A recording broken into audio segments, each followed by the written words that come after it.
ದಕ್ಷಿಣ ಭಾರತದ ಹೆಮ್ಮೆಯ ಸಂಕೇತವಾಗಿರುವ ಮೈಸೂರು ಕೇವಲ ಒಂದು ನಗರವಲ್ಲ, ಅದೊಂದು ಜೀವಂತ ಪರಂಪರೆ. ಚಾಮುಂಡಿ ಬೆಟ್ಟದ ತಪ್ಪಲಿನಲ್ಲಿ ವಿರಾಜಮಾನವಾಗಿರುವ ಈ ನಗರವು ತನ್ನ ಉದಾತ್ತ ಇತಿಹಾಸ, ಭವ್ಯ ಅರಮನೆಗಳು ಮತ್ತು ಸುಸಂಸ್ಕೃತ ಜನಜೀವನದಿಂದಾಗಿ ಇಡೀ ವಿಶ್ವದ ಗಮನ ಸೆಳೆದಿದೆ.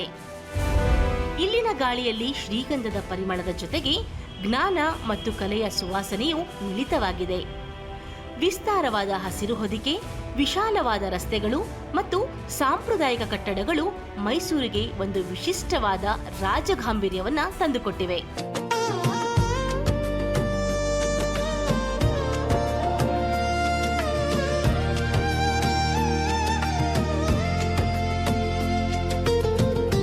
ಇಂತಹ ಐತಿಹಾಸಿಕ ಮಣ್ಣಿನಲ್ಲಿ ಕೇವಲ ಅಧಿಕಾರಿಯಾಗಿ ಆಡಳಿತ ನಡೆಸುವುದಲ್ಲ, ಜನರ ಮನಸ್ಸನ್ನ ಗೆಲ್ಲುವುದು ಕೂಡ ಒಂದು ಕಲೆ. ಇಂದು ನಮ್ಮೊಂದಿಗೆ ಅಂತಹ ಒಬ್ಬ ವಿಶಿಷ್ಟ ವ್ಯಕ್ತಿತ್ವದ ಧೀಮಂತ ಅಧಿಕಾರಿ ಇದ್ದಾರೆ. ಅವರು ಕೇವಲ ಕಡತಗಳನ್ನು ವಿಲೇವಾರಿ ಮಾಡುವ ಆಡಳಿತಗಾರರಲ್ಲ, ಬದಲಿಗೆ ಕಡತಗಳ ನಡುವೆಯೂ ಕವಿತೆ ಬರೆಯುವ ಸೃಜನಶೀಲ ಕವಿ. ಮಳವಳ್ಳಿಯ ಮಣ್ಣಿನ ಮಗನಾಗಿ, ಕೊಡಗಿನ ಪ್ರಕೃತಿ ವಿಕೋಪದ ಸಂದರ್ಭದಲ್ಲಿ ಧೈರ್ಯದ ಕವಚವಾಗಿ, ಹಾವೇರಿಯಲ್ಲಿ ಭೂಗಳ್ಳರ ಪಾಲಿನ ಸಿಂಹ ಸ್ವಪ್ನವಾಗಿ, ಮೈಸೂರು ಜಿಲ್ಲೆಯ ಅಪರ ಜಿಲ್ಲಾಧಿಕಾರಿಯಾಗಿ ಕರ್ತವ್ಯ ನಿರ್ವಹಿಸಿ ಅಪಾರ ಜನಮನ್ನಣೆ ಗಳಿಸಿರುವ ಕೆಎಎಸ್ ಸೂಪರ್ ಟೈಮ್ ಸ್ಕೇಲ್ ಹಿರಿಯ ಅಧಿಕಾರಿ ಡಾಕ್ಟರ್ ಪಿ ಶಿವರಾಜು.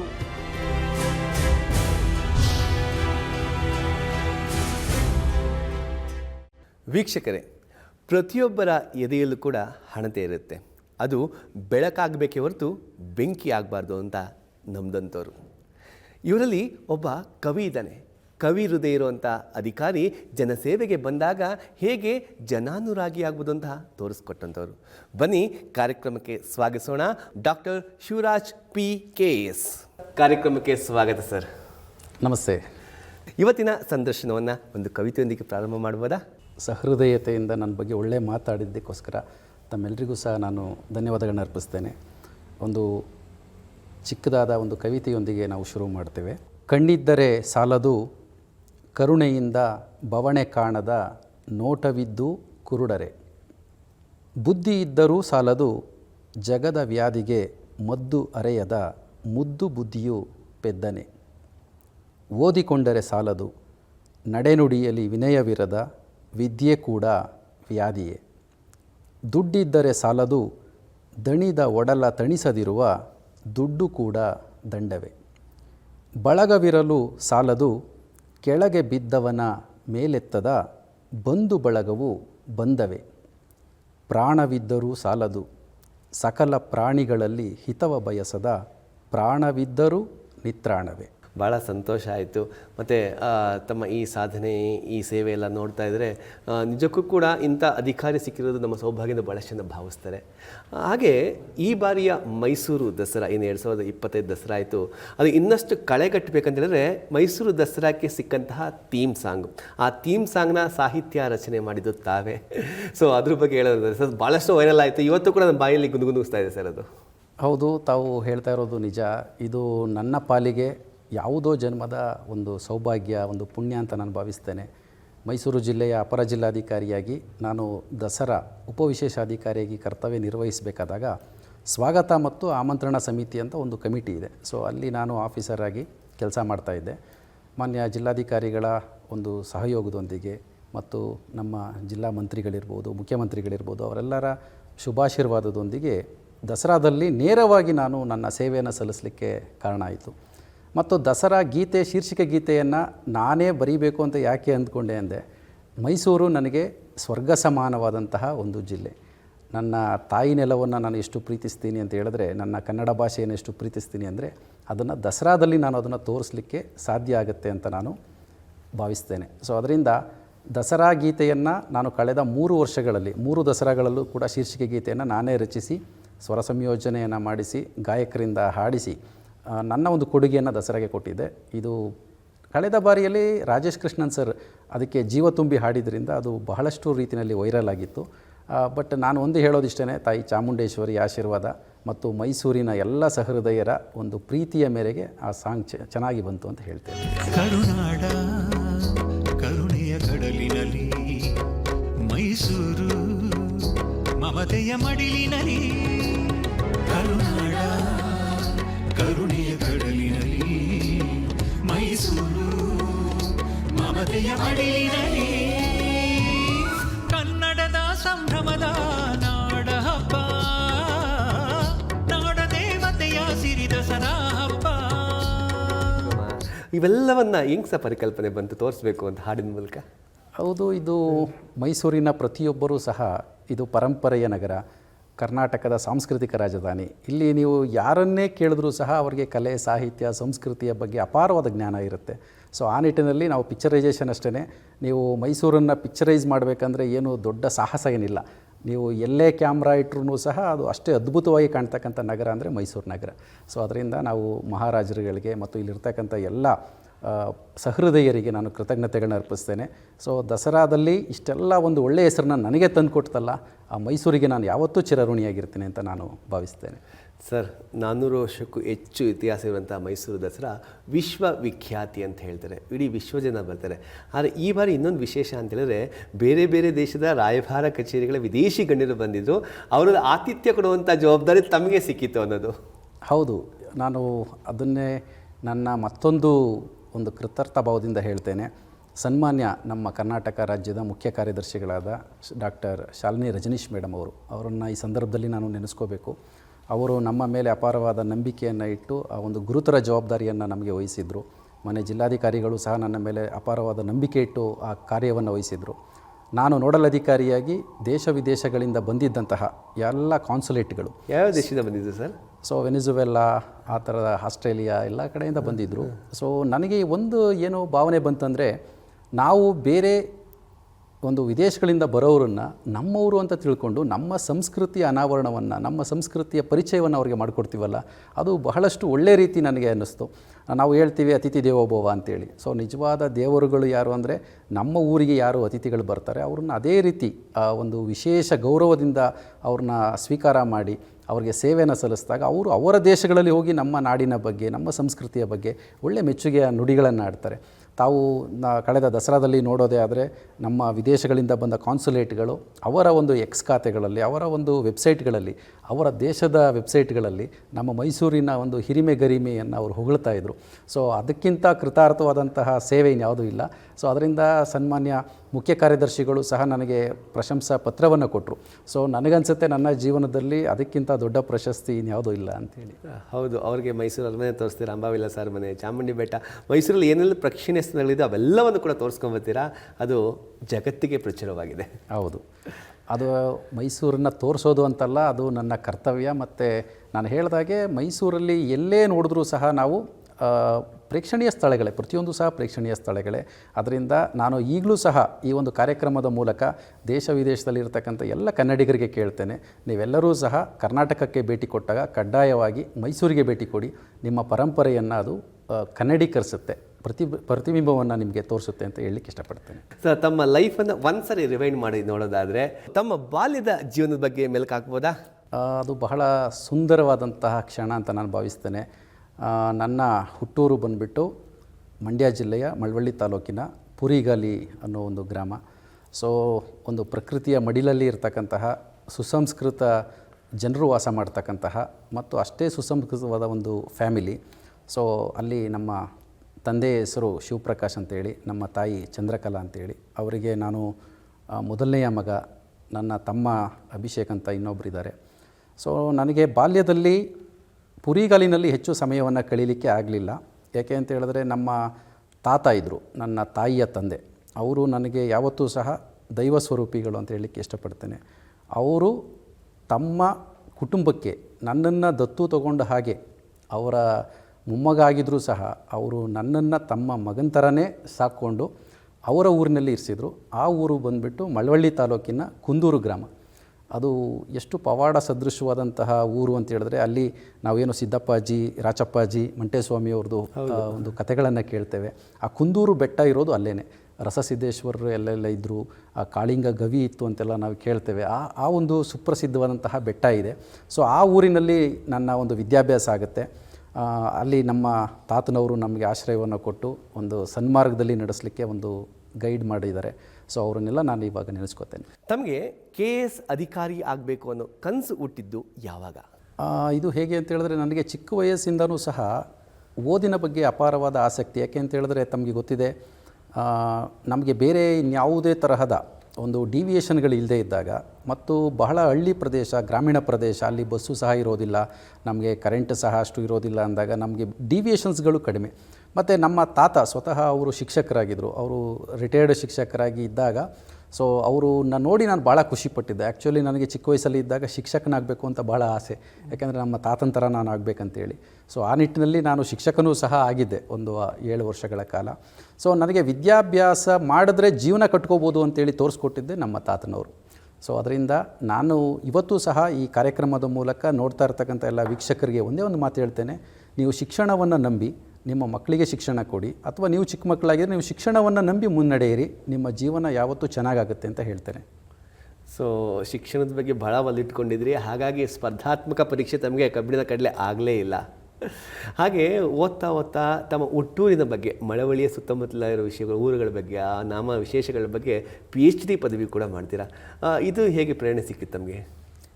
ನಾನು ನನ್ನ ಶಾಲಾ ದಿನಗಳನ್ನು ನಾನು ಸರ್ಕಾರಿ ಹಿರಿಯ ಪ್ರಾಥಮಿಕ ಶಾಲೆ ಕುಂದೂರಿನಲ್ಲಿ ಕಳೀತೇನೆ ಮತ್ತು ಪ್ರೌಢ ಶಿಕ್ಷಣವನ್ನು ಅಲ್ಲೇ ಸರ್ಕಾರಿ ಪ್ರೌಢಶಾಲೆಯಲ್ಲಿ ಕಳೀತೇನೆ. ಮತ್ತು ನಾನು ಯಾವಾಗಲೂ ಶಾಲೆಗೆ ಪ್ರಥಮ ಒಂದು ವಿದ್ಯಾರ್ಥಿಯಾಗಿ ಯಾವಾಗಲೂ ಪ್ರಥಮ ದರ್ಜೆನಲ್ಲೇ ಪಾಸಾಗ್ತಾ ಇರ್ತೇನೆ. ನಾನು ನನ್ನ ಶಿಕ್ಷಕರಿಗೆ ಮತ್ತು ನನ್ನ ಗ್ರಾಮದ ಎಲ್ರಿಗೂ ಸಹ ಅಚ್ಚುಮೆಚ್ಚಿನ ಸ್ಟೂಡೆಂಟ್ ಆಗಿರ್ತೇನೆ. ಸೊ ಇದೆಲ್ಲವೂ ಸಹ ನನಗೆ ಚಿಕ್ಕ ವಯಸ್ಸಿನಿಂದನೇ ಒಬ್ಬ ಹುಡುಗನ ನೀವು ಹೇಗೆ ಇವನು ಚೆನ್ನಾಗಿ ಓದ್ತಾನೆ, ಇವನು ಒಳ್ಳೆಯ ವ್ಯಕ್ತಿ ಅಂತ ನೀವು ಅವನ್ನ ಪ್ಯಾಂಪರ್ ಮಾಡ್ತಾ ಬಂದರೆ ಆತ ಅದನ್ನು ಉಳಿಸ್ಕೊಳ್ಳಿಕ್ಕೆ ಟ್ರೈ ಮಾಡ್ತಾನೆ. ಸೊ ಆ ರೀತಿಯಲ್ಲಿ ನಾನು ಯಾವಾಗಲೂ ಟಾಪಲ್ಲಿ ಪಾಸಾಗಬೇಕು, ಎಲ್ಲದರಲ್ಲೂ ನಾನು ಚೆನ್ನಾಗಿ ನಾನು ಅಚೀವ್ ಮಾಡಬೇಕು ಅನ್ನೋದೊಂದು ಉತ್ಸುಕತೆ ಇರ್ತಿತ್ತು. ಸೊ ಬೆಳೆಯುವ ಸಿರಿ ಮೊಳಕೆಯಲ್ಲಿ ಅನ್ನೋ ಹಾಗೆ ನಾವು ಚಿಕ್ಕವರಾಗಿದ್ದಾಗ ನಮ್ಮ ಸುತ್ತ ಯಾರು ಇದ್ದು ನಮಗೆ ಇನ್ಫ್ಲುಯೆನ್ಸ್ ಮಾಡ್ತಾರೆ, ಅದು ದೊಡ್ಡವರಾಗೋ ತನಕ ಹಾಗೇ ಇರುತ್ತೆ. ಸೊ ಅದಾದಮೇಲೆ ನಾನು ನನ್ನ TCH ಮಳವಳ್ಳಿನಲ್ಲಿ ಮುಗಿಸಿ ಅದಾದ ನಂತರ ಇಮಿಡಿಯೇಟ್ ನನಗೆ ಸರ್ಕಾರಿ ಶಾಲೆಯಲ್ಲಿ ಶಿಕ್ಷಕ ವೃತ್ತಿ ಸಿಗುತ್ತೆ. ನಾನು ಇದೇ ಮೈಸೂರು ಜಿಲ್ಲೆಯ ಟಿ ನರಸೀಪುರ ತಾಲೂಕಿನ ಕೃಷ್ಣಾಪುರ ಅನ್ನೋ ಗ್ರಾಮದಲ್ಲಿ ಸರ್ಕಾರಿ ಶಾಲೆಗೆ ಶಿಕ್ಷಕನಾಗಿ ಸೇರ್ತೇನೆ. ಅದು ನನ್ನ ಅಂದಾಜು 21 ಏಜ್ ಇರ್ಬೋದು. ಚಿಕ್ಕ ವಯಸ್ಸಲ್ಲಿ ಎಜುಕೇಷನ್ ಮುಗಿದ ತಕ್ಷಣ? ಹೌದು, ಅದು ಎಜುಕೇಷನ್ ಮುಗಿದ ತಕ್ಷಣ ನಾನು ಶಿಕ್ಷಕನಾಗ್ತೇನೆ. ಯಾಕೆಂದರೆ ನನ್ನ ತಾತನವರ ಆಸೆ ಒಂದು ಶಿಕ್ಷಕ ವೃತ್ತಿ ಇರುತ್ತೆ, ಸೊ ಅದನ್ನು ಮಾಡ್ತೇನೆ. ಸೊ ಅದಾದ ನಂತರ ನಾನು ಇಮಿಡಿಯೇಟ್ ನನ್ನ ಡಿಗ್ರಿಗೆ ಜಾಯ್ನ್ ಆಗ್ತೇನೆ KSYUನಲ್ಲಿ, ಕರ್ನಾಟಕ ರಾಜ್ಯ ಮುಕ್ತ ವಿಶ್ವವಿದ್ಯಾನಿಲಯದಲ್ಲಿ. ಅಲ್ಲಿ ಸಹ ಪ್ರಥಮ ದರ್ಜೆಯಲ್ಲಿ ನಾನು ನನ್ನ ಪದವಿಯನ್ನು ಗಳಿಸ್ತೇನೆ. ಮಾಸ್ಟರ್ ಡಿಗ್ರಿಯನ್ನು ಸಹ ಕನ್ನಡದಲ್ಲಿ ಅಲ್ಲಿ ಮಾಡ್ತೇನೆ.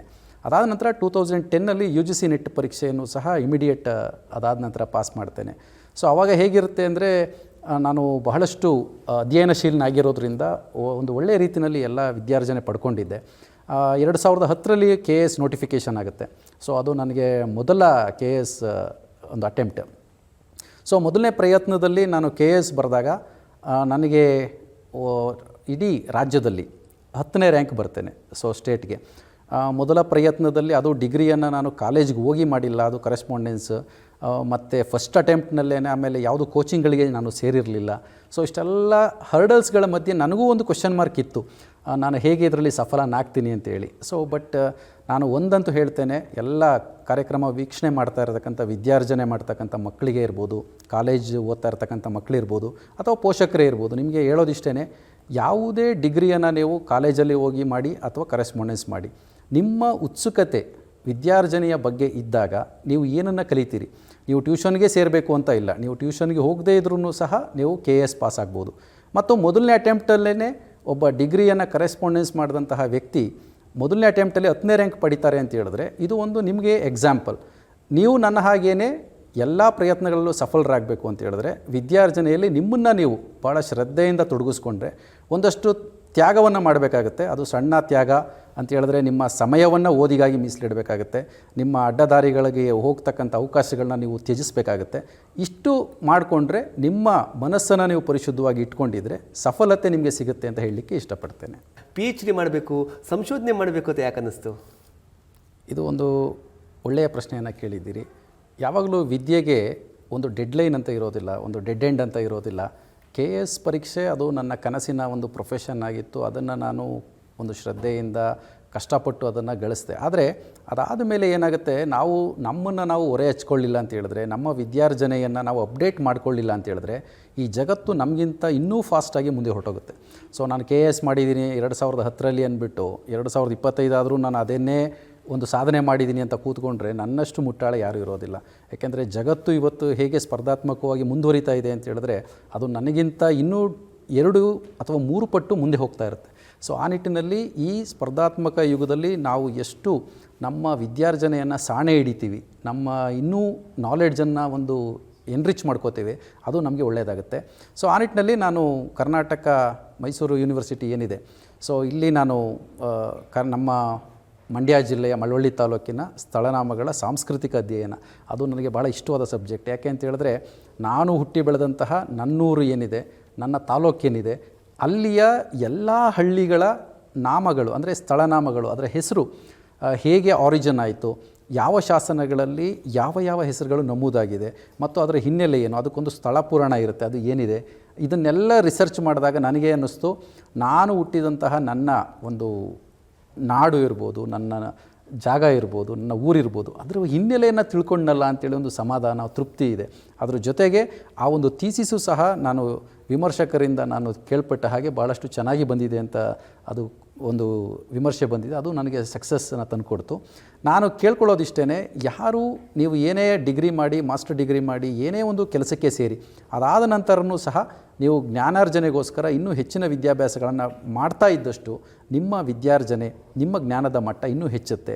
ಮತ್ತು ಈ ಸೊಸೈಟಿನಲ್ಲಿ ನೀವು ಯಾವಾಗಲೂ ಅಪ್ಡೇಟ್ ಆಗಿ ಇದ್ದಾಗ ನಿಮ್ಗೆ ಇನ್ನೂ ಹೆಚ್ಚಿನ ವ್ಯಾಲ್ಯೂ ಸಿಗುತ್ತೆ ಅಂತ ಹೇಳಲಿಕ್ಕೆ ಇಷ್ಟಪಡ್ತೇನೆ. ಓದು ನಿರಂತರವಾಗಿರಬೇಕು, ಅಪ್ಡೇಟ್ ಆಗಿಲ್ಲ ಅಂದರೆ ನಾವು ಔಟ್ಡೇಟ್ ಆಗಿಬಿಡ್ತೀವಿ ಅಂತ ಭಾಳ ಚೆನ್ನಾಗಿ ಹೇಳಿದೆ. ಹಾಗೆ ತಮ್ಮಲ್ಲಿ ಈ ಕವಿ ಅನ್ನೋದು ಉಟ್ಕೊಂಡಿದ್ದು ಯಾವಾಗ ಸರ್? ನನಗೆ ಬಹಳ ಚಿಕ್ಕ ವಯಸ್ಸಿಂದ ನನ್ನ ಮೇಲೆ ಪ್ರೇರಣೆ ಮಾಡಿದಂಥವರು ಕುವೆಂಪು ಅವರು. ಕುವೆಂಪು ಅವರ ಎಲ್ಲ ಇಡೀ ಸಮಗ್ರ ಕಾವ್ಯ ಇರ್ಬೋದು, ಅವ್ರದ್ದು ಕಾದಂಬರಿಗಳು ಪ್ರತಿಯೊಂದನ್ನು ಸಹ ಓದಿದ್ದೇನೆ. ನನಗೆ ಕುವೆಂಪು ಅವರ ಕಾವ್ಯವನ್ನು ಓದಬೇಕಾದ್ರೆ ಒಂದು ರೋಮಾಂಚನ ಆಗೋದು. ಅಂದರೆ ನಮ್ಮ ಕನ್ನಡ ನುಡಿ ಇಷ್ಟು ಸೊಗಸಾಗಿ ಇದೆ, ಇದರಲ್ಲಿ ಇಂಥ ಅರ್ಥಗಳಿದೆ, ಇಷ್ಟು ಒಂದು ವೈವಿಧ್ಯತೆ ಇದೆ. ನಾವು ವಚನಗಳನ್ನು ನೋಡೋದೇ ಆದರೆ ಇಡೀ ಪ್ರಪಂಚದಲ್ಲಿ ವಚನ ಸಾಹಿತ್ಯದ ಪ್ರಕಾರ ಇನ್ನೆಲ್ಲೂ ಸಹ ಸಿಗೋದಿಲ್ಲ. ಅಂದರೆ ನಾವು ಎಷ್ಟು ಶ್ರೀಮಂತರು, ನಾವು ಕಲೆ, ಸಾಹಿತ್ಯ, ಸಂಸ್ಕೃತಿನಲ್ಲಿ ಇಷ್ಟು ಶ್ರೀಮಂತರಿದ್ದೀವಿ ಅಂತ ನನಗೆ ಅನ್ನಿಸ್ತು. ಸೊ ಇದೆಲ್ಲವನ್ನು ಮಾಡ್ತಾ ಹೋದಾಗೆ ನನಗೆ ಚಿಕ್ಕ ವಯಸ್ಸಿಂದ ಈ ಕವಿತೆಗಳನ್ನು ಬರೆಯೋದು ಮತ್ತು ಪ್ರಾಸಪದಗಳನ್ನು ಹುಡುಕೋದು ಮತ್ತು ಒಳ ಅರ್ಥಗಳೇನಿರುತ್ತೆ, ಅದರದ್ದು ವ್ಯಂಗ್ಯಾರ್ಥ ಏನಿರುತ್ತೆ, ಇದನ್ನೆಲ್ಲ ನಾನು ರಿಸರ್ಚ್ ಮಾಡ್ತಾ ನನಗೆ ನನ್ನದೇ ಆದ ರೀತಿಯಲ್ಲಿ ಸಾಹಿತ್ಯದಲ್ಲಿ ತೊಡಗಿಸ್ಕೋಬೇಕು ಅಂತ ಆಸೆ ಆಯಿತು.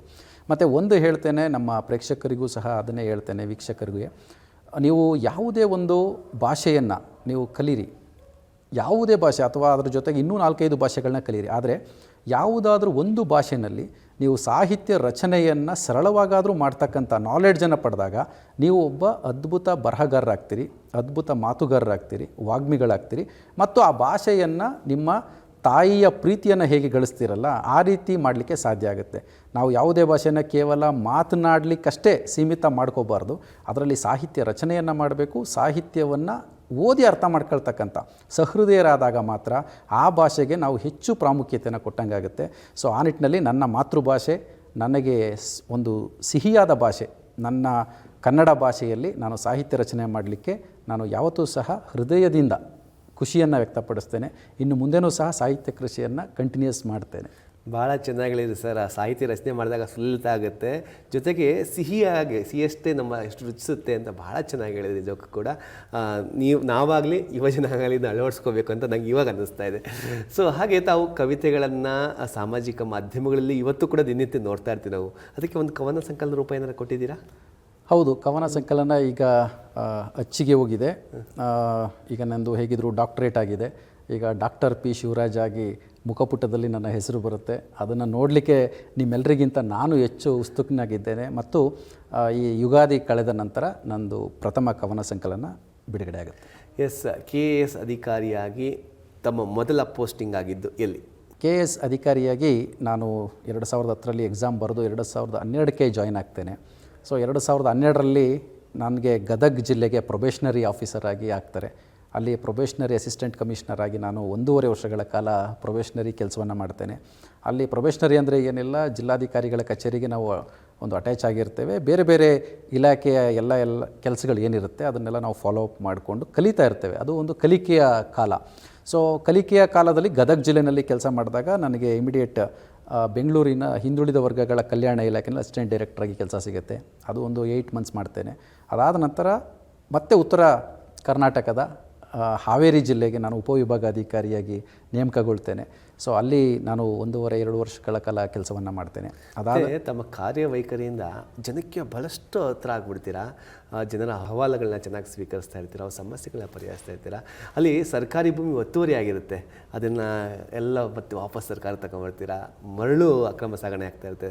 ಅದ್ರ ಬಗ್ಗೆ ಒಂದೆರಡು ಮಾತು ಹಂಚ್ಕೋಬೋದಾ? ಹೌದು, ಇದು ಎಲ್ಲ ಅಧಿಕಾರಿಗಳು ಸಹ ಇದನ್ನು ಮಾಡಿರ್ತಾರೆ. ಆದರೆ ನನಗೆ ಒಂದು ಅವಕಾಶ ಸಿಕ್ತು ಅಂತ ನಾನು ಭಾವಿಸ್ತೇನೆ. ಹಾವೇರಿ ಜಿಲ್ಲೆಯಲ್ಲಿ ನಾನು ಕೆಲಸ ಮಾಡಬೇಕಿದ್ರೆ ಒಂದು ಲೋಕಾಯುಕ್ತ ಪ್ರಕರಣದಲ್ಲಿ ಒಂದು ವಿಲೇಜಲ್ಲಿ ಒಂದು 100 ಎಕರೆ ಸರ್ಕಾರಿ ಜಾಗ ಒತ್ತುವರಿಯಾಗಿರುತ್ತೆ. ಅದನ್ನು ಬಿಡಿಸ್ಬೇಕಾದಂತಹ ಸನ್ನಿವೇಶದಲ್ಲಿ ಹಲವಾರು ರೀತಿಯ, ನಿಮಗೆ ಗೊತ್ತಿರುತ್ತೆ, ಥ್ರೆಟ್ಗಳು ಬರುತ್ತೆ, ಎಲ್ಲ ರೀತಿಯ ತೊಡಕುಗಳು ಬರುತ್ತೆ. ಅದನ್ನೆಲ್ಲ ನಿವಾರಣೆ ಮಾಡಿ ಅದೊಂದು ಸಕ್ಸಸ್ ಸ್ಟೋರಿನೂ ಸಹ ಆಯಿತು. ಅದು ಅಂದಿನ ಕಾಲಕ್ಕೆ ಸುಮಾರು 2014ನೇ ಇಸ್ವಿನಲ್ಲಿ ಕರ್ನಾಟಕ ರಾಜ್ಯದ ಪ್ರಮುಖ ದಿನಪತ್ರಿಕೆಗಳಲ್ಲಿ ಅದ್ರ ಬಗ್ಗೆ ಮುಖಪುಟದಲ್ಲೂ ಸಹ ಲೇಖನಗಳು ಬಂತು. ಅಷ್ಟರ ಮಟ್ಟಿಗೆ ಅದೊಂದು ಯಶಸ್ವಿ ಕಾರ್ಯಾಚರಣೆ ಆಯಿತು. ಆ ಒಂದು ಯಶಸ್ವಿ ಕಾರ್ಯಾಚರಣೆ ಲೀಡರ್ಶಿಪ್ಪನ್ನು ನನ್ನ ನೇತೃತ್ವದಲ್ಲಿ ಮಾಡಿದ್ದು ನನ್ನ ಜೀವನದಲ್ಲಿ ಒಂದು ಅವಿಸ್ಮರಣೀಯ ದಿನ ಅಂತ ನಾನು ಭಾವಿಸ್ತೇನೆ. ಒಂದು ಸರ್ಕಾರಿ ಅಧಿಕಾರಿ ವರ್ಗಾವಣೆ ಆದರೆ ಇನ್ನೊಂದು ಸರ್ಕಾರಿ ಇಲಾಖೆಗೆ ಹೋಗೋದು ಅಂತ ಹೇಳ್ತಾರೆ. ಅಂದರೆ ಒಬ್ಬ ದಕ್ಷ ಅಧಿಕಾರಿ ಕೆಲಸ ಎಲ್ಲಿಗೆ ಹಾಕಿದ್ರು ಒಳ್ಳೆ ಕೆಲಸ ಮಾಡ್ತಾರೆ. ಅದಕ್ಕೆ ನೆಕ್ಸ್ಟ್ ನೀವು ಸಕಲೇಶ್ವರಕ್ಕೆ ಹೋಗ್ತೀರಾ, ಅಲ್ಲಿ ಪಿಂಚಣಿ ಅದಲ್ಲ, ಕಂದಾಯ ಅದಲ್ಲ, ಪ್ರತಿ ವಾರ ನಡ್ಸೋಕ್ಕೆ ಪ್ರಾರಂಭ ಮಾಡ್ತೀರಾ ಸರ್? ಹೌದು, ಯಾಕೆ ಅಂತ ಹೇಳಿದ್ರೆ ಈಗ ನಮಗೆ ಕರ್ನಾಟಕದಲ್ಲಿ ಬೇರೆ ಬೇರೆ ಎಲ್ಲ ಇಲಾಖೆಗಳು ಇದ್ದರೂ ಸಹ ಮಾತೃ ಇಲಾಖೆ ಅಂತ ನಾವು ಕಂದಾಯ ಇಲಾಖೆಯನ್ನು ಕರಿತೇವೆ. ಕಂದಾಯ ಇಲಾಖೆಯನ್ನು ಯಾಕೆ ಮಾತೃ ಇಲಾಖೆ ಅಂತ ಕರಿತೇವೆ ಅಂತ ಹೇಳಿದ್ರೆ, ಜನರ ಭಾವನೆಗಳಿಗೆ ಸ್ಪಂದಿಸ್ತಕ್ಕಂಥ ಯಾರು ಬಡವರಿದ್ದಾರೆ, ಯಾರು ದೀನದಲಿತರಿದ್ದಾರೆ, ಅವ್ರಿಗೆ ಸಲ್ಲಿಸಬೇಕಾದಂತಹ ಏನು ಸಣ್ಣ ಪುಟ್ಟ ಒಂದು ಇನ್ಕಮ್ ಸರ್ಟಿಫಿಕೇಟ್ ಇರ್ಬೋದು, ಅವ್ರಿಗೆ ಪೆನ್ಷನ್ ಇರ್ಬೋದು, ಈ ಥರ ಸ್ಮಾಲ್ ಒಂದು ಕೆಲಸಗಳಿರುತ್ತಲ್ಲ, ಅದನ್ನು ನಾವು ಮಾಡಿಕೊಟ್ಟಾಗ ಅವರ ಜೀವನ ಉತ್ತಮ ಮಟ್ಟಕ್ಕೆ ಹೋಗಲಿಕ್ಕೆ ಸಾಧ್ಯ ಆಗುತ್ತೆ. ಸೊ ಅದರಿಂದ ಕಂದಾಯ ಇಲಾಖೆಯನ್ನು ಮಾತೃ ಇಲಾಖೆ ಅಂತ ಕರೀತಾರೆ. ನಾನು ಯಾವತ್ತೂ ಸಹ ಬೇರೆ ಬೇರೆ ಇಲಾಖೆಗಳಲ್ಲಿ ಕೆಲಸ ಮಾಡಿದ್ರೂ ಸಹ ಕಂದಾಯ ಇಲಾಖೆಯಲ್ಲಿ ಕೆಲಸ ಮಾಡಲಿಕ್ಕೆ ಬಂದಾಗ ಅತಿ ಹೆಚ್ಚು ಜನರ ಜೊತೆ ಬೆರೀತಕ್ಕಂಥ ಅವಕಾಶಗಳು ಜಾಸ್ತಿ ಸಿಗುತ್ತೆ. ಉದಾಹರಣೆಗೆ ಈಗ ನಾನು ADC ಮೈಸೂರಿದ್ದಾಗ ಇದು ಕಂದಾಯ ಇಲಾಖೆಯ ವ್ಯಾಪ್ತಿಗೆ ಬರುತ್ತೆ. ಇಲ್ಲೂ ಅಷ್ಟೇ, ನಾವು ಕಂದಾಯ ಅದಾಲತ್ಗಳು, ಪಿಂಚಣಿ ಅದಾಲತ್ಗಳು ಮತ್ತು ಸರ್ವೆ ಮಾಡಿಸ್ಕೊಡೋದು. ನೀವು ಪ್ರತಿ ಯಾವುದೇ ಊರುಗಳಿಗೆ ಹೋದಾಗ ಅವರ ಸಮಸ್ಯೆ ಬಂದುಬಿಟ್ಟು ಫಸ್ಟ್ ರೈತರ ಸಮಸ್ಯೆ ಇರುತ್ತೆ. ರೈತರು ನಮ್ಮ ಅನ್ನದಾತರು. ಅವ್ರಿಗೆ ಯಾವುದೇ ಕಷ್ಟಗಳು ಬಂದಾಗ ಅಧಿಕಾರಿಗಳು ನಾವು ಮುಂದೆ ನಿಂತು ಅವ್ರ ಕೆಲಸವನ್ನು ಬಗೆಹರಿಸ್ಕೊಡ್ಬೇಕು. ಆ ನಿಟ್ಟಿನಲ್ಲಿ ಕಂದಾಯ ಇಲಾಖೆ ಹೇಗೆ ಒಂದು ಜನಮುಖಿಯಾಗಿ ಕೆಲಸ ಮಾಡಿಕೊಡ್ಬೋದು ಅಂತ ತೋರಿಸ್ಕೊಡ್ಲಿಕ್ಕೆ ಅಸಿಸ್ಟೆಂಟ್ ಕಮಿಷನರ್ ಹುದ್ದೆ ಇರ್ಬೋದು, ADC ಹುದ್ದೆ ಇರ್ಬೋದು, DC ಹುದ್ದೆ ಇರ್ಬೋದು, ಇವೆಲ್ಲವೂ ಒಂದು ಪರಿಣಾಮಕಾರಿಯಾಗಿ ಸೇವೆ ಮಾಡಲಿಕ್ಕೆ ಅವಕಾಶ ಇದೆ. ನಾನು ಅದನ್ನು ನನ್ನ ಪೂರ್ವಜನ್ಮದ ಪುಣ್ಯ ಮತ್ತು ತಾಯಿ ಚಾಮುಂಡೇಶ್ವರಿ ಆಶೀರ್ವಾದ, ಮೈಸೂರು ಜಿಲ್ಲೆನಲ್ಲೂ ಸಹ ಅಪರ ಜಿಲ್ಲಾಧಿಕಾರಿಯಾಗಿ ಕಂದಾಯ ಇಲಾಖೆಯಲ್ಲಿ ಎಲ್ಲ ಜನರ ಸೇವೆಯನ್ನು ಮಾಡಲಿಕ್ಕೆ ಕಂಕಣಬದ್ಧನಾಗಿದ್ದೇನೆ. ನಾನು ಅದೇ ಥರ AC ಸಕಲೇಶ್ಪುರ ಇದ್ದೆ, AC ಹಾವೇರಿ ಇದ್ದೆ. ಅಲ್ಲೂ ಅಷ್ಟೇ ಅಕ್ರಮ ಮರಳು ಗಣಿಗಾರಿಕೆ ನಡೀತಾ ಇದ್ದಾಗ ಸ್ವತಃ ನಾನೇ ಅರ್ಧರಾತ್ರಿನಲ್ಲಿ ಹೋಗಿ ರೈಡ್ ಮಾಡಿದ್ದೆಲ್ಲ ಸ್ಟೋರೀಸ್ ಇದೆ. ಮತ್ತು ಲಾರಿಗಳು, ಹಿಟಾಚಿಗಳು ಅದನ್ನೆಲ್ಲ ನಾವು ಸೀಸ್ ಮಾಡಿದ್ವು. ನಾವು ಒಂದೇ ದಿನದಲ್ಲಿ ನಾನು ಒಂದು 30 ಲಕ್ಷದಷ್ಟು ಒಂದು ರೆವಿನ್ಯೂನ ನಮ್ಮ ಸರ್ಕಾರಕ್ಕೆ ಕಟ್ಟಿಸ್ಕೊಟ್ಟಿದ್ದೆ. ಸೊ ಅಷ್ಟರ ಮಟ್ಟಿಗೆ ನಾನು ಕೆಲಸವನ್ನು ಮಾಡಿ ಸರ್ಕಾರಕ್ಕೆ ಇಷ್ಟು ಸೇವೆಯನ್ನು ಮಾಡ್ತಾ ಇದ್ದೀನಿ ಅಂತ ನನಗೆ ಬಹಳಷ್ಟು ಒಂದು ಸಾರ್ಥಕತೆ ಭಾವ ಇದೆ. ಸೊ ಅದಕ್ಕೆ ನಾನು ಸರ್ಕಾರಕ್ಕೂ ಸಹ ಚಿರಋಣಿಯಾಗಿರ್ತೇನೆ. ನೀವು ಹೇಳಿದ್ರಿ ಮಾತೃ ಇಲಾಖೆ, ಕಂದಾಯ ಇಲಾಖೆ ಅಂತ. ಮತ್ತು ಯಾವುದೇ ಸರ್ಕಾರ ಒಳ್ಳೆ ಕೆಲಸ ಮಾಡುತ್ತೆ ಅಂತ ಯಾಕಪ್ಪ ಗುರ್ತಿರ್ತಾರೆ ಜನ, ಯಾಕಪ್ಪ ಜಡ್ಜ್ ಮಾಡ್ತಾರೆ ಅಂತ ಹೇಳಿದ್ರೆ, ಒಬ್ಬ ಅಧಿಕಾರಿಯ ಜನಕ್ಕೆ ತಲುಪಿಸಿದಾಗ ಆ ತಲುಪಿಸೋ ಕೆಲಸವನ್ನು ತಾವು ಮಾಡಿದ್ದು ಬಹಳ ಸಂತೋಷ ಆಗುತ್ತೆ. ಹಾಗೆ ಬೆಂಗಳೂರು ಮತ್ತು ರಾಜಧಾನಿಗೆ ಬರ್ತೀರಾ, ಬೆಂಗಳೂರು ಅಭಿವೃದ್ಧಿ ಪ್ರಾಧಿಕಾರದಲ್ಲಿ ತಾವು ಸೇವೆ ಸಲ್ಲಿಸ್ತೀರಾ. ಅಲ್ಲೂ ಅಷ್ಟೇ ಹಲವಾರು ಲೇಔಟ್ಗಳಲ್ಲಿ, ಕೆಂಪೇಗೌಡ ಲೇಔಟ್ ಆಗ್ಬೋದು, ಹೀಗೆ ಅನೇಕ ಲೇಔಟ್ಗಳ ಸಮಸ್ಯೆ ಇರುತ್ತೆ, ಅದನ್ನು ಕೂಡ ಬಗೆಹರಿಸ್ತೀರಾ. ನಿಮ್ಮ BDA ಜರ್ನಿ ಬಗ್ಗೆ ಮಾತಾಡೋದಾದ್ರೆ? ನಾನು ಬೆಂಗಳೂರಿನಲ್ಲಿ 2 ಇಲಾಖೆಗಳಲ್ಲಿ, ಪ್ರಮುಖ ಇಲಾಖೆಗಳಲ್ಲಿ ಕೆಲಸವನ್ನು ನಿರ್ವಹಿಸಿದ್ದೇನೆ. ಒಂದು ಕರ್ನಾಟಕ ಗೃಹ ಮಂಡಳಿ, ಸೊ ಅಲ್ಲಿ ಕಾರ್ಯದರ್ಶಿಯಾಗಿ ನಾನು ಸುಮಾರು 2 ವರ್ಷಗಳ ಕಾಲ ಕರ್ತವ್ಯ ನಿರ್ವಹಿಸಿದ್ದೇನೆ. ಅದೇ ರೀತಿ ಬೆಂಗಳೂರಿನ ಹೃದಯ ಅಂತ ಹೇಳಿದ್ರೆ ಬೆಂಗಳೂರು ಅಭಿವೃದ್ಧಿ ಪ್ರಾಧಿಕಾರ. ಸೊ ಅಲ್ಲೂ ಸಹ ನಾವು ಎಲ್ಲ ಸಾರ್ವಜನಿಕರಿಗೆ ಏನು ಲೇಔಟ್ಗಳ ಸಮಸ್ಯೆ ಇರ್ಬೋದು, ಲ್ಯಾಂಡ್ ಎಕ್ವಿಷನ್ ಸಮಸ್ಯೆಗಳಿರ್ಬೋದು, ಇದನ್ನೆಲ್ಲ ಬಗೆಹರಿಸಲಿಕ್ಕೆ ಬಹಳಷ್ಟು ಒಳ್ಳೆಯ ಅವಕಾಶ ಸಿಕ್ತು. ಅಲ್ಲೂ ಸಹ ನಾನು ನಿಯರ್ಲಿ 2 ವರ್ಷ ಕೆಲಸ ಮಾಡಿದೆ. ಆ 2 ಇಲಾಖೆಗಳು ಹೇಗೆ ಅಂತ ಹೇಳಿದ್ರೆ, ಒಂದು ರೆವಿನ್ಯೂ ಮತ್ತು ಲೇಔಟ್ ಮತ್ತು ಜನಗಳಿಗೆ ಅತಿ ಕಡಿಮೆ ದರದಲ್ಲಿ ಸೈಟ್ಗಳನ್ನ ಕೊಡ್ತಕ್ಕಂತಹ ಇಲಾಖೆಯಾಗಿದೆ. ವಸತಿ ಇಲಾಖೆಯಲ್ಲಿ ನಮ್ಮ KHB ಬರುತ್ತೆ, ಬೆಂಗಳೂರು ಅಭಿವೃದ್ಧಿ ಪ್ರಾಧಿಕಾರ ನಗರಾಭಿವೃದ್ಧಿಗೆ ಬರುತ್ತೆ. ಸೊ ಆ 2 ಇಲಾಖೆಗಳಲ್ಲಿ ನಾನು ಕಂಡುಕೊಂಡ ಸತ್ಯ ಏನು ಅಂತ ಹೇಳಿದ್ರೆ, ಸರ್ಕಾರ ಜನಗಳಿಗೋಸ್ಕರ ಎಷ್ಟು ಒಳ್ಳೆಯ ಕೆಲಸಗಳನ್ನ ಮಾಡ್ತಾ ಇದೆ, ಲೇಔಟ್ಗಳನ್ನು ಇಷ್ಟು ಕಡಿಮೆ ದರದಲ್ಲಿ ಕೊಡಲಿಕ್ಕೆ ಇಷ್ಟು ಚಾನ್ಸಸ್ ಇದೆ. ನಾನು ಅಲ್ಲಿ ಹೋದಾಗ ತಿಳ್ಕೊಂಡೆ. ಮತ್ತು ಅಲ್ಲಿ ಇದ್ದಂತಹ ಸಮಸ್ಯೆಗಳು, ಅರ್ಕಾವತಿ ಲೇಔಟ್ ಇರ್ಬೋದು, ಕೆಂಪೇಗೌಡ ಲೇಔಟ್ ಇರ್ಬೋದು, ಮತ್ತು ಫೆರಿಫೆರಲ್ ರಿಂಗ್ ರೋಡ್ ಇರ್ಬೋದು, ಶಿವರಾಮ್ ಕಾರಂತ ಬಡಾವಣೆ ಇರ್ಬೋದು, ಅಲ್ಲಿಗೆ ನನ್ನದೇ ಆದ ರೀತಿಯಲ್ಲಿ ಸಾಕಷ್ಟು ನಾನು ಸೇವೆಯನ್ನು ಸಲ್ಲಿಸಲಿಕ್ಕೆ ಸಾಧ್ಯ ಆಯಿತು. ಮತ್ತು ಅದೊಂದು ಒಳ್ಳೆಯ ಆಪರ್ಚುನಿಟಿ. ಬಿ ಡಿ ಎನಲ್ಲಿ ಕೆಲಸ ಮಾಡೋದಿರ್ಬೋದು, ಕೆ ಎಚ್ ಬಿನಲ್ಲಿ ಕೆಲಸ ಮಾಡೋದಿರ್ಬೋದು, ಅದು ಸರ್ಕಾರ ನಮ್ಮ ಒಂದು ಪರ್ಫಾರ್ಮೆನ್ಸನ್ನು ನೋಡಿ ಅಲ್ಲಿ ಸೆಲೆಕ್ಟ್ ಮಾಡಿರೋದ್ರಿಂದ ನನ್ನನ್ನು ಆಯ್ಕೆ ಮಾಡಿದಂಥ ಸರ್ಕಾರಕ್ಕೆ ಮತ್ತು ನನಗೆ ಅವಕಾಶ ಕೊಟ್ಟಂಥ ನನ್ನ ಕಮಿಷನರ್ಗಳು, ನನ್ನ ಪ್ರಿನ್ಸಿಪಲ್ ಸೆಕ್ರೆಟರಿಗಳು, ಸೊ ಅವರೆಲ್ಲ ನಮ್ಮ ಬಗ್ಗೆ ವಿಶ್ವಾಸ ಇಟ್ಟು ಒಂದು ಜವಾಬ್ದಾರಿಯನ್ನು ನನಗೆ ಕೊಟ್ಟರಲ್ಲ, ನಾನು ಅವರೆಲ್ಲರಿಗೂ ಸಹ ಕೃತಜ್ಞತೆಗಳನ್ನ ಅರ್ಪಿಸ್ತೇನೆ. ಮತ್ತು ನನ್ನ ಟೆನ್ಯೂರ್ನಲ್ಲಿ ಆ ಎಲ್ಲ ಕರ್ತವ್ಯ ನಿರ್ವಹಿಸಿದಂಥ ಪ್ರೊಫೆಷನಲ್ ಏನು ಹುದ್ದೆಗಳಿದೆ ಅದೆಲ್ಲವನ್ನೂ ಸಹ ನಾನು ಗೌರವಿಸ್ತೇನೆ. ಎಲ್ಲವೂ ಸಹ ನನಗೆ ತೃಪ್ತಿನ ತಂದುಕೊಟ್ಟಿದೆ. ಎಸ್, ಕಾಂಕ್ರೀಟ್ ನಗರಿಯಿಂದ IT ಕ್ಯಾಪಿಟಲಿಂದ ಮತ್ತು ನಮ್ಮ ಸಾಂಸ್ಕೃತಿಕ ನಗರಿಗೆ ವಾಪಸ್ ಬರ್ತೀರಾ. ಈಗ ಪ್ರಸ್ತುತ ಅಪರ ಜಿಲ್ಲಾಧಿಕಾರಿಯ ಕೆಲಸ ಬಂದಾಗಿಂದ ಮೈಸೂರು ದಸರಾ ಅಂತೂ ಅದ್ಭುತವಾಗಿ ಏನು ಜವಾಬ್ದಾರಿ ಕೊಡ್ತಾರೆ ಅಚ್ಚುಕಟ್ಟಾಗಿ ನಿರ್ವಹಿಸ್ತಾ. ಅದ್ರ ಜೊತೆಗೆ ಆಡಳಿತದಲ್ಲೂ ಕೂಡ ಯಾವುದೇ ಕುಂದು ಬಂದಿಲ್ಲ. ಅದರಲ್ಲೂ ಕೂಡ ಹಲವಾರು ಸಾಧನೆಗಳು, ಭಕರು ಗುಮ್ಮ ಆಗ್ಬೋದು, ಆಧಾರ್ ಸೀಡಿಂಗ್ ಆಗ್ಬೋದು, ಎಲ್ಲರೂ ಕೂಡ ಮೈಸೂರಿನ ರ್ಯಾಂಕ್ ಮೇಲೆ ಬರೋಕ್ಕೆ ಕಾರಣ ಆಗಿದ್ದೀರಾ. ಮೈಸೂರಿನಲ್ಲಿ ಬಂದ ಮೇಲೆ ಕೈಗೊಂಡಂತಹ ಕ್ರಾಂತಿಕಾರಿಕ ಕಾರ್ಯಕ್ರಮಗಳ ಬಗ್ಗೆ ಮಾತಾಡೋದಾದ್ರೆ, ತಾವು ಹೇಳಿದಾಗೆ ಮೈಸೂರು ಜಿಲ್ಲೆಯಲ್ಲಿ ನಾವು ಕೆಲಸ ಮಾಡೋದು ಪ್ರತಿಯೊಬ್ಬ ಸರ್ಕಾರಿ ನೌಕರರ ಕನಸಾಗಿರುತ್ತೆ.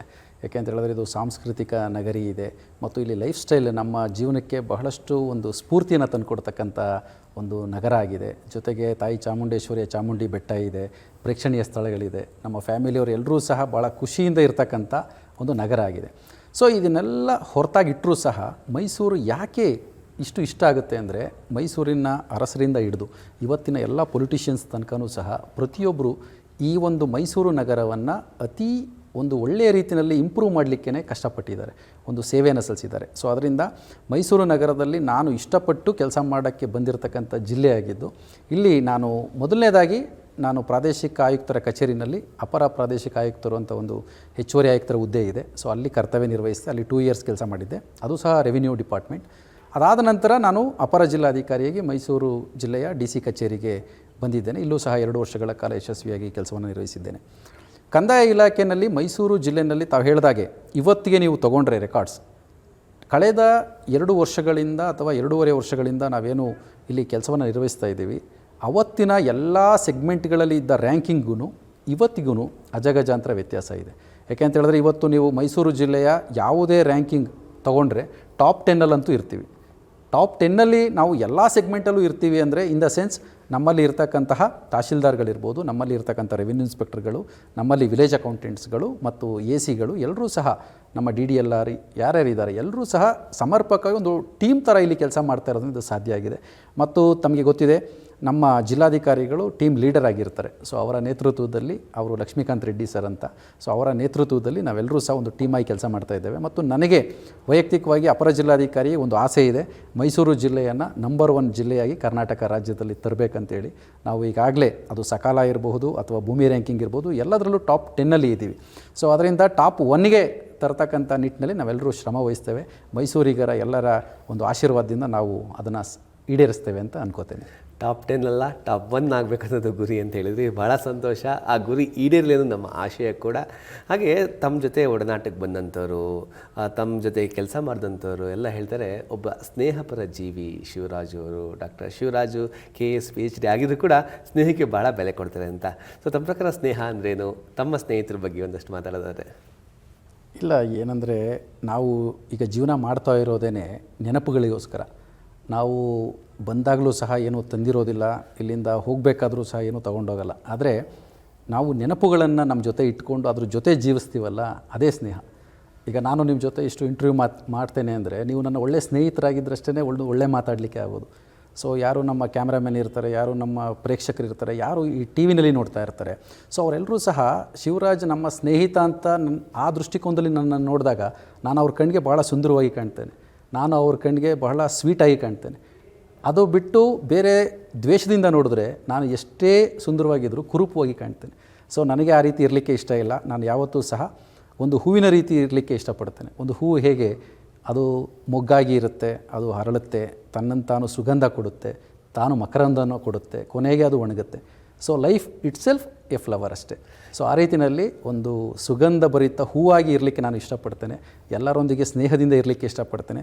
ಇಫ್ ಸಪೋಸ್ ಯಾರಾದರೂ ನನಗೆ ಥ್ರೆಟ್ ಮಾಡೋದು, ನನಗೆ ತೊಂದರೆ ಕೊಡೋದು ಆದರೆ ನಾನು ಅವರಿಂದ ದೂರ ಇರ್ತೇನೆ ಬಿಟ್ಟರೆ, ನಾನು ಯಾವುದೇ ಕಾರಣಕ್ಕೂ ಅವರ ವಿರುದ್ಧ ಹೋಗೋದು, ಆ ಥರದ್ದು ನನ್ನ ಮನಸ್ಸನ್ನು ಕೆಡಿಸ್ಕೊಳ್ಳೋದು, ನನ್ನ ಸುತ್ತ ಇರ್ತಕ್ಕಂಥವ್ರ ಮನಸ್ಸು ಕೆಡಿಸೋದು ಮಾಡೋದಿಲ್ಲ. ನಾನು ಹೇಳೋದಿಷ್ಟೇ, ನನ್ನ ಸ್ನೇಹಿತರು ಯಾರು TV ನೋಡ್ತಾ ಇರ್ತೀರಿ ಕಾರ್ಯಕ್ರಮವನ್ನು, ಅವ್ರಿಗೂ ಹೇಳೋದಿಷ್ಟೇ, ನಿಮ್ಮೆಲ್ಲರ ಜೀವನ ಒಂದು ಹೂವಿನ ಥರ. ನೀವು ಯಾವಾಗಲೂ ಸುಮಧುರವಾಗಿ ಇರಬೇಕು, ನೀವು ಅರಳಬೇಕು, ನೀವು ಮಕರಂದದಿಂದ ತುಂಬಿರಬೇಕು ಮತ್ತು ಈ ಪ್ರಪಂಚಕ್ಕೆ ನಿಮ್ಮದೇ ಆದ ಒಂದು ಫ್ಲೇವರ್, ಒಂದು ಸುಗಂಧವನ್ನು ನೀವು ಕೊಡಬೇಕು. ಆ ಮೂಲಕ ನಿಮ್ಮ ಜೀವನ ಸಾರ್ಥಕಪಡಿಸ್ಕೋಬೇಕು ಅಂತ ಹೇಳ್ತೇನೆ. ಸರ್, ಈಗಲೂ ಕೂಡ ನಿಮಗೆ ಗೆಳೆಯರ ಜೊತೆ ಹೋಗ್ಲಿಕ್ಕೆ ಟೈಮ್ ಕೊಡ್ಲಿಕ್ಕೆ ಸಮಯ ಆಗುತ್ತೆ? ಹಳೆ ಗೆಳೆಯರು ಈ ಥರ ಟಚಲ್ಲಿ ಇದ್ದಾರಾ? ಶಾಲಾ ಗೆಳೆಯರು, ಅಲ್ಲ, ಖಂಡಿತವಾಗಿ ಇದ್ದಾರೆ. ಬಟ್ ಏನಾಗುತ್ತೆ, ತಮಗೆ ಗೊತ್ತಿದೆ ಮತ್ತು ಎಲ್ಲ ಸ್ನೇಹಿತರಿಗೆ ಗೊತ್ತಿರುತ್ತೆ, ಅವ್ರವ್ರ ಲೈಫಲ್ಲಿ ಅವರು ಬ್ಯುಸಿ ಆಗ್ತಾರೆ. ಹೇಗೆ ನಾವು ನಮ್ಮದೇನೋ ಒಂದು ಅಚೀವ್ಮೆಂಟ್ ಅಂತ ಹೋಗ್ತೀವಿ, ನಮ್ಮದು ಕೆಲಸಗಳು, ನಮ್ಮ ಸಂಪಾದನೆ, ನಮ್ಮ ಒಂದು ಸಾಧನೆ ಅಂತ ಹೋಗ್ತೇವೆ. ಅವರು ಅವರವ್ರ ಮಟ್ಟದಲ್ಲಿ ಹೋಗ್ತಾರೆ, ಬಟ್ ಮನಸ್ಸಿನಲ್ಲಿ ಇರ್ತಾರೆ. ಸೊ ದೂರದಲ್ಲಿ ಇದ್ದ ತಕ್ಷಣ ನಾವು ಅವ್ರನ್ನ ಮರ್ತಿದ್ದೀವಿ ಅಂತಲ್ಲ, ಎಲ್ಲರೂ ನಮ್ಮ ಮನಸ್ಸಲ್ಲಿ ಇರ್ತಾರೆ. ಯಾವತ್ತೋ ಒಂದಿನ ಸಿಕ್ಕಿದಾಗ ಅದೇ ಆತ್ಮೀಯತೆ, ಅದೇ ಒಂದು ಸೌಹಾರ್ದತೆಯಿಂದ ನಾವು ಮುಂದುವರಿತೇವೆ. ಎಸ್, ತಾವು ಸಾರಸ್ವತ ಲೋಕದಲ್ಲಿ ಭಾಳಷ್ಟು ಸಂಪರ್ಕ ಇಟ್ಕೊಂಡಿದ್ದೀರಾ. ಗಣ್ಯ ವ್ಯಕ್ತಿಗಳಾಗ್ಬೋದು, ಕವಿಗಳಾಗ್ಬೋದು, ಹೀಗೆ ಭಾಳಷ್ಟು ಜನ ಒಡನಾಟ ಇಟ್ಕೊಂಡಿದ್ದಾರೆ. ಆ ಒಂದಷ್ಟು ಒಡನಾಟಗಳನ್ನು ಮೆಲ್ಕಾಕೋದಾದರೆ ನೋಡಿ, ನಾನು KS ಅಧಿಕಾರಿ ಆದಮೇಲೆ ಬಹಳಷ್ಟು ಗಣ್ಯ ವ್ಯಕ್ತಿಗಳನ್ನು ಖುದ್ದಾಗಿ ನೋಡಿ ಅವ್ರ ಜೊತೆ ಟೈಮ್ ಸ್ಪೆಂಡ್ ಮಾಡ್ತಕ್ಕಂಥ ಒಂದು ಅದೃಷ್ಟ, ಒಂದು ಸಾರ್ಥಕತೆ ನನ್ನ ಜೀವನದಲ್ಲಿ ಸಿಗುತ್ತೆ. ಸೊ ಅದಕ್ಕೂ ಮುಂಚೆ ನಾನು ತುಂಬ ಜನರನ್ನ ಭೇಟಿ ಮಾಡಬೇಕು ಅಂತ ಮನಸ್ಸಲ್ಲಿ ಅಂದ್ಕೊಂಡಿದ್ರೂ ಸಹ, ನಾನೊಬ್ಬ ಅಧಿಕಾರಿಯಾದಾಗ ಆ ಒಂದು ಪೂರಕ ವಾತಾವರಣ ಅದಾಗಿದ್ದೇ ಸೃಷ್ಟಿಯಾಗುತ್ತೆ. ಉದಾಹರಣೆಗೆ ಹೇಳಬೇಕಂದ್ರೆ, ನಮಗೆ ರಾಷ್ಟ್ರಪತಿಗಳಿರಬಹುದು, ಪ್ರಧಾನಮಂತ್ರಿಗಳಿರ್ಬೋದು, ಅವರೇ ಮೈಸೂರಿಗೆ ಬಂದಿದ್ದರು.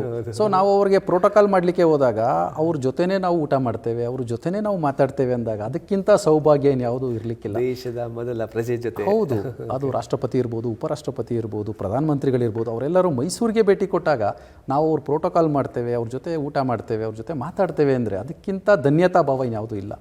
ಜೊತೆಗೆ ನಮ್ಮ ಜಗ್ಗಿ ವಾಸುದೇವ್ ಸದ್ಗುರು ಅವರು ಮೈಸೂರಿಗೆ ಬರ್ತಾ ಇರ್ತಾರೆ. ನಮ್ಮ JSS ಗುರುಗಳಿರ್ಬೋದು, ನಮ್ಮ ಶಿವರಾತ್ರಿ ದೇಶಿಕೇಂದ್ರ ಮಹಾಸ್ವಾಮಿಗಳು. ಸೊ ಈ ಥರ ಎಲ್ಲರೂ ಅವ್ರನ್ನ ನೋಡಿದ್ರೇ ನಮಗೆ ಪುಣ್ಯ, ಒಂದು ಧನ್ಯತಾ ಭಾವ, ಒಂದು ಜೀವಂತವಾಗಿ ನಡೆದಾಡ್ತಕ್ಕಂಥ ದೇವರುಗಳು ಅಂತ ನಾವು ಏನು ಹೇಳ್ತೀವಲ್ಲ, ಆ ಥರದವರೆಲ್ಲ ಇಲ್ಲಿ ಇದ್ದಾರೆ.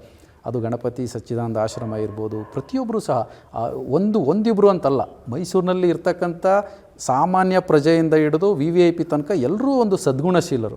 ಸೊ ಅದ್ರ ಜೊತೆಗೆ ಮೈಸೂರಿಗೆ ಭೇಟಿ ಕೊಡ್ತಕ್ಕಂಥ ಎಲ್ಲ VVIPಗಳು ಸಹ ನಮಗೆ ಸಿಗ್ತಾನೆ ಇರ್ತಾರೆ, ಅವ್ರ ಪ್ರೋಟೋಕಾಲ್ ಹೋಗ್ತಾನೆ ಇರ್ತೀವಿ. ಅದರಿಂದ ನೀವು ನಂಬಲ್ಲ, ಕಳೆದ ದಸರಾ ಇರ್ಬೋದು, ಅದ್ರ ಹಿಂದಿನ ದಸರಾ ಇರ್ಬೋದು, ಇಳೆಯರಾಜ ಅವರು ಬಂದಿದ್ದರು, ಅವ್ರ ಜೊತೆ ಒಡನಾಟ.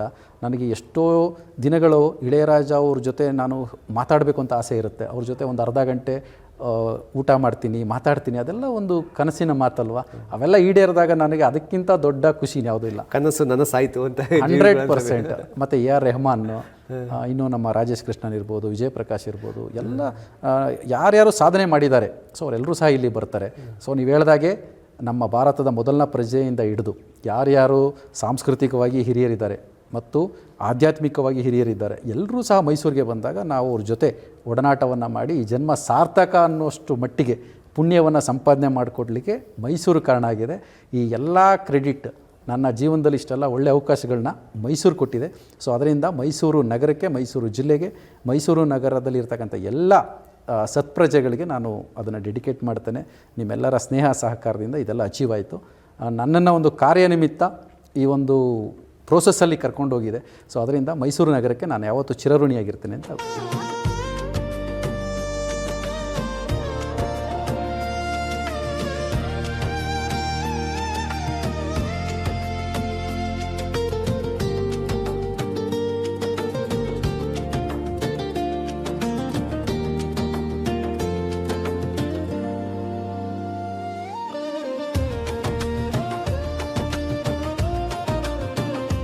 ಸರ್, ನಿಮ್ಮ ಮನೆಗೆ ವಿಸಿಟ್ ಮಾಡೋಕ್ಕಾಗ್ಬೋದು ಅಥವಾ ನಿಮ್ಮ ಕಚೇರಿಗೆ ಭೇಟಿ ಕೊಟ್ಟಾಗ್ಬೋದು, ಅಲ್ಲಿ ಪ್ರಶಸ್ತಿಗಳ ಮಹಾಪೂರವನ್ನೇ ನಾವು ನೋಡ್ತೀವಿ. ಎಷ್ಟು ಸನ್ಮಾನಗಳು, ಎಷ್ಟು ಪ್ರಶಸ್ತಿಗಳು, ಈ ಚಿಕ್ಕ ವಯಸ್ಸಿಗೆ ಇಷ್ಟೆಲ್ಲ ಸಾಧನೆ ಮಾಡೋ ಪ್ರಶಸ್ತಿ, ತಮಗೆ ಲಭಿಸಿರುವ ಪ್ರಶಸ್ತಿಗಳ ಬಗ್ಗೆ ಮಾತನಾಡಿದೆ ಸರ್. ಇಲ್ಲ, ನನಗೆ ಪ್ರಶಸ್ತಿಗಳು ಆ್ಯಕ್ಚುಲಿ ನೀವು ನೋಡಿರೋದು ಬಹಳಷ್ಟು ಕಡಿಮೆ ಇರುತ್ತೆ. ಅದು ಮನೆಯಲ್ಲಿ ಶೋಕೇಸಲ್ಲಷ್ಟು ಇರುತ್ತೆ. ಬಟ್ ನನಗೆ ಪ್ರಶಸ್ತಿಗಳಿಗಿಂತ ಹೆಚ್ಚಾಗಿ ನನ್ನನ್ನು ಗುರುತಿಸ್ತಕ್ಕಂಥ ಸಹೃದಯರಿದ್ದಾರಲ್ಲ, ಇವತ್ತಿಗೆ ನಾನು ಒಂದೇ ಒಂದು ಥಿಂಕ್ ಮಾಡೋದೇನೆಂದರೆ, ನೀವು ಒಂದು ಒಳ್ಳೆಯವರು ಅನ್ನಿಸ್ಕೊಳ್ಳೋದು ಬೇರೆ, ಬಟ್ ನಿಮ್ಮನ್ನು ಒಳ್ಳೆಯವರು ಅಂತ ಹೇಳಲಿಕ್ಕೆ ಇನ್ನೊಬ್ಬರು ಇರ್ತಾರಲ್ಲ, ಆ್ಯಕ್ಚುಲಿ ಅವರು ಒಳ್ಳೆಯವರು ಇರ್ತಾರೆ. ಅದರಿಂದ ನನ್ನನ್ನು ಯಾರಾದರೂ ಇವನು ಸಾಧನೆ ಮಾಡಿದ್ದಾನೆ, ಇವನು ಒಳ್ಳೆಯವನು ಅಂದರೆ ಕ್ರೆಡಿಟ್ ನಾನು ತೊಗೊಳ್ಳಲ್ಲ. ಅಂದರೆ ನನ್ನಲ್ಲಿರೋ ಒಳ್ಳೆತನನ ಇನ್ಯಾರೋ ಗುರುತಿಸಿದ್ದಾರೆ ಅಂದರೆ ನಿಜವಾಗ್ಲೂ ಅವರು ಒಳ್ಳೆಯವರು ಅಂತ ಹೇಳಲಿಕ್ಕೆ ಇಷ್ಟಪಡ್ತೇನೆ. ತಮಗೆ ಗೊತ್ತಿರಬಹುದು, ನನಗೆ ಪ್ರತಿ ತಿಂಗಳಿನಲ್ಲಿ ಇಲ್ಲ ಅಂದ್ರೂ ಒಂದು 5ರಿಂದ 10 ಪ್ರೋಗ್ರಾಮ್ಸ್ಗಳಿಗೆ ಇನ್ವೈಟ್ ಮಾಡ್ತಾರೆ. ಒಂದು ಭಾಷಣ ಮಾಡಿ ಅಂತನೋ, ಮಕ್ಕಳಿಗೆ ಎನ್ಕರೇಜ್ ಮಾಡಿ ಅಂತನೋ, ಪ್ರಶಸ್ತಿ ಕೊಡಿ ಅಂತನೋ, ಅಥವಾ ನನಗೆ ಪ್ರಶಸ್ತಿ ಕೊಡೋದು, ಈ ಥರ. ಬಟ್ ಇವೆಲ್ಲವೂ ಸಹ ನಿಮಿತ್ತ ಅಷ್ಟೇ. ಆದರೆ ನಾನು ಜನಗಳ ಜೊತೆ ಒಡನಾಟ ಇಟ್ಕೊಂಡು ಅವ್ರ ಜೊತೆ ಹೇಗೆ ರೆಸ್ಪಾನ್ಸ್ ಮಾಡ್ತೀನಿ, ಈ ಮೈಸೂರು ನಗರದಲ್ಲಿ ಹೇಗೆ ಇವ್ರ ಜೊತೆ ಎಲ್ಲ ನಾನು ಹೊಂದಾಣಿಕೆ ಮಾಡ್ಕೋತೀನಲ್ಲ, ಅದು ಕೌಂಟ್ ಆಗುತ್ತೆ.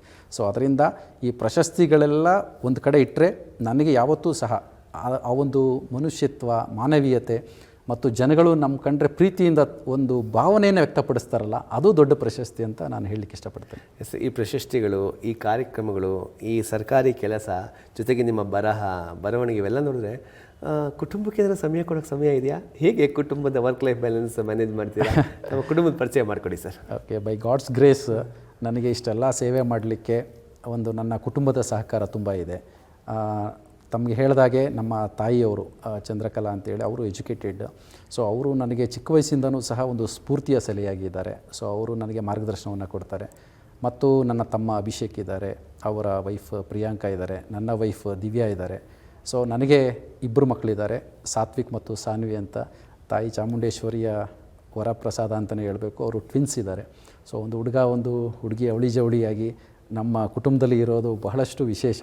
ಸೊ ಆ ರೀತಿ. ಮತ್ತು ನನ್ನ ತಮ್ಮನಿಗೆ ಮಕ್ಕಳಿದ್ದಾರೆ, ಸಹಸ್ವಿತಾ, ಮನಸ್ವಿತಾ. ಸೊ ನನಗೆ ಒಂದು ಕೂಡು ಕುಟುಂಬ ನಮ್ಮದು. ನಾವು ಬೇರೆ ಆಗಿಲ್ಲ, ನಾವು ಕೂಡು ಕುಟುಂಬದಲ್ಲಿ ಇದ್ದೇವೆ. ಇದೆಲ್ಲವೂ ಸಹ ನಮಗೆ ಒಂದು ವಿಶೇಷ ಅಂತ ನಾನು ಭಾವಿಸ್ತೇನೆ.